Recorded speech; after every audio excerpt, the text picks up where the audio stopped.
As I said earlier in the show, Ukraine has done the unbelievable, stopped the Russian invasion. For now, the courage of its people has shamed Western politicians to finally sending Ukraine more of the weapons they desperately need. Now, on Saturday, Germany and the rest of Europe finally agreed to also cut off many Russian banks, not all of them, from the SWIFT network that allows banks to process international money transactions. And Russia's central bank can't get at some of its massive reserves. And there's more tougher sanctions against the oligarchs and all that kind of thing. The question now is how long Vladimir Putin can last. Joining me is Paul Massaro, an advisor to the US Congress on sanctions and counter-corruption. Paul Massaro, thank you so much for your time. How much longer do you think Vladimir Putin can keep going with this war, can keep paying for it for a start?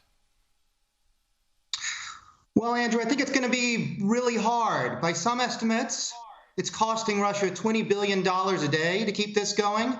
And of course, with recent sanctions, the Russian economy is on the ropes. The last I checked, the ruble's down 40%, totally unprecedented. And we'll see what happens tomorrow when the market opens. When you say 20 billion a day, whatever the real figure is, that's a hell of a lot of money. Does he actually have the money to do that? Yeah, that's the big question. He's got massive currency reserves. He does have quite a bit of money, but I mean, a lot of this is squeezed now, very heavily squeezed with the sanctions that have been put on. So, I mean, I think the answer to your question is no. And that's exactly why there's this expectation of, people are saying 10 days. If the Ukrainians can hold out for 10 days, then Putin will be forced, just by virtue of his lack of resources, to capitulate. And we're not even including the battlefield casualties, the people at home upset at losing loved ones, and all that kind of thing. It's just a really interesting phenomenon now. The wider Russian economy, when are people going to notice there the hit on the sanctions, whether they do their banking or anything else? They're already noticing them. There are videos, pictures, massive lines, people taking out money, people being asked to pay things early. This is going to be very devastating for average Russians. It's going to be extremely devastating for the elite. It's going to be a complete and total isolation of Russia, like North Korea or Iran or Venezuela, a scale that we've never seen. Russia is now a rogue state, and Putin is international pariah.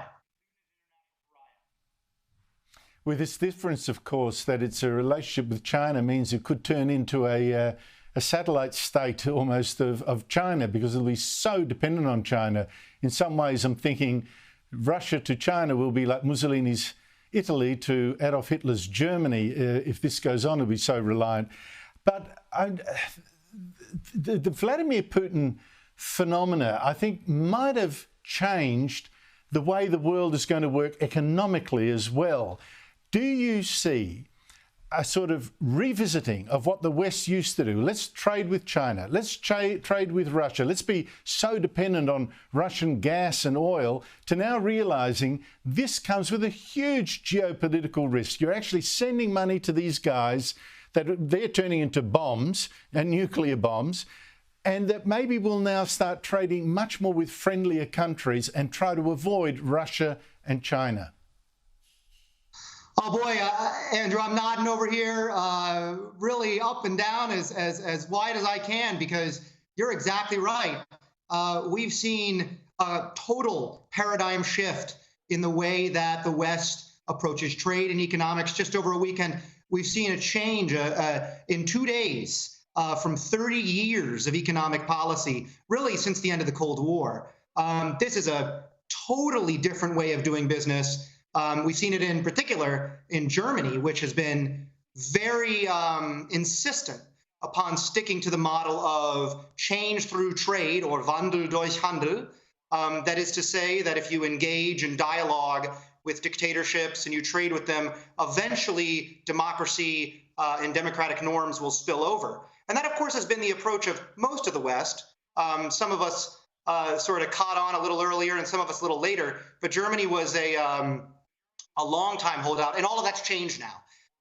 Chancellor Scholz took to the floor of the Bundestag today essentially to say, it's over, we're done. We'll never do dialogue for dialogue's sake again. We're putting $100 billion special fund into the armed forces and the Bundeswehr, finally going to meet the 2% commitment for NATO, and so on and so forth. So yes, I expect that we'll actually see an acceleration of this sort of economic upheaval as the democratic world realizes it's really only safe to trade and do business with other democracies. You mentioned the case of Germany, which in 2 days seems to have woken up to a whole new world. It is fascinating. Last week, you had the head of the German army saying, wait, the German army is almost bare of real weapons. We can offer almost no real help to the NATO alliance. And I'm pissed off. He actually used those words, I'm pissed off, in a public tweet, which is incredible. So now the German Chancellor says, yes, we're now going to increase funding, which Donald Trump was screaming at them about for years. But also he said, we might reopen even our nuclear power stations, which they closed after the Fukushima incident, and even coal-fired power stations, which they've been closing because of global warming concerns. They might do all that in order to wean themselves off their dependency on Russian gas. This is not just Germany, though, is it? I think this might be going through wider Europe, like Italy as well. It absolutely is wider Europe. It's the entire European Union, and you really have to recognize what the EU has accomplished this weekend.